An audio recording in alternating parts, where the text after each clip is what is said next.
মাত্র কয়েক ঘন্টা আগে মে দিবস উপলক্ষে ফেসবুকে তিনি লেখেন, পৃথিবীর সকল কর্মঠ মানুষকে জানাই মে দিবসের শুভেচ্ছা। মানুষ লাইক কমেন্ট করছে, অথচ স্টেটাস দাতা মনসুর আহমেদ আজাদ তখন আর এই পৃথিবীতে নেই।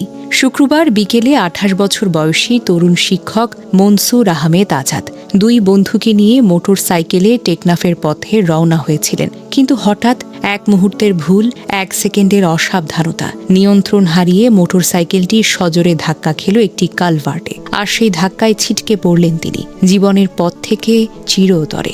বন্ধুরা ছুটে এলেন, রক্তাক্ত অবস্থায় তাকে তুলে নিলেন, দৌড়ে নিয়ে গেলেন হাসপাতালে। হয়তো তখনও মনে হলো বাঁচানো যাবে, কিছু একটা করা যাবে। কিন্তু হাসপাতালের জরুরি বিভাগে চিকিৎসকদের একটি বাক্য সবকিছুই শেষ করে দিল, তিনি আর নেই। বন্ধুরা জানিয়েছেন, বাইক চালনায় খুব পারদর্শী ছিলেন না আজাদ। শুক্র শনিবার কলেজ বন্ধ থাকায় ৩ বন্ধু মিলে বৃহস্পতিবার পৌঁছেছিলেন কক্সবাজারে। পরিকল্পনা ছিল সাগর পার ঘুরে টেকনাফে যাওয়ার। সেই পরিকল্পনার পথেই থেমে এলো একটি প্রাণ।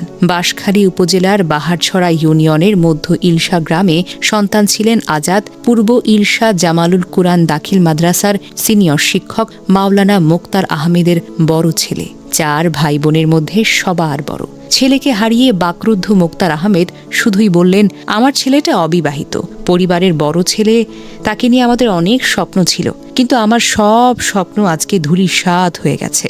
শিক্ষকতাকে পেশা হিসেবে বেছে নিলেও আজাদের পরিচয় কেবল শ্রেণীকক্ষে আবদ্ধ ছিল না। কর্ণফুলী আব্দুল জলিল চৌধুরী কলেজে যোগ দেওয়ার আগে তিনি এনায়েত বাজার মহিলা কলেজে শিক্ষকতা করেছেন। পাশাপাশি বাঁশখালীর মোশাররফ আলী মিয়ার বাজার এলাকায় গড়ে তুলেছিলেন ফিউশন একাডেমি নামের একটি কোচিং সেন্টার। সেখানে ছিলেন তিনি পরিচালক। পশ্চিম বাঁশখালী উচ্চ বিদ্যালয়ে ২০১৫ ব্যাচের এই কৃতি ছাত্র শিক্ষাজীবন শেষে নিজে হয়ে উঠেছিলেন হাজারো শিক্ষার্থীর প্রিয় শিক্ষক। প্রতিবেশী তাজুল ইসলাম স্মরণ করে বলেন শৈশবের আজাদকে। তিনি বলেন, ছোটবেলা থেকে তাকে স্কুল এবং গ্রামের সবাই নানা ভাই, বাবু ভাই বলে ডাকত। অত্যন্ত ভদ্র, মার্জিত স্বভাবের একজন মানুষ তিনি। আমার এখনো মনে হচ্ছে না তিনি দুনিয়ার সফর শেষ করেছেন।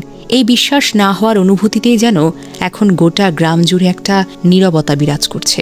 বাহারছড়া ইউনিয়ন পরিষদের ৮ নম্বর ওয়ার্ডের সদস্য জিয়াউর রহমান জানিয়েছেন, নিহত আজাদের মরদেহ বন্ধুরা ইতোমধ্যে বাঁশখালী নিজ গ্রামে নিয়ে এসেছেন। গ্রাম জুড়ে এখন শোকের ছায়া। সামাজিক যোগাযোগ মাধ্যমে শিক্ষার্থী, সহকর্মী, পরিচিতজনদের শোকবার্তা ছড়িয়ে পড়েছে দ্রুত।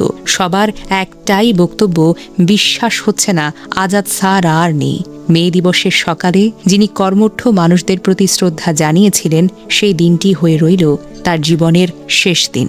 শ্রমজীবী মানুষের প্রতি ভালোবাসা জানিয়ে স্টেটাসটি এখন তার ফেসবুক প্রোফাইলে রয়ে গেল এক অমোচনীয় স্মারক হয়ে। আমরা প্রতিদিন কত পরিকল্পনা করি, ঘুরতে যাব, কাজ করব, স্বপ্ন পূরণ করব, কিন্তু আমরা কেউ জানি না আমাদের জীবনের শেষ দিন কোনটা।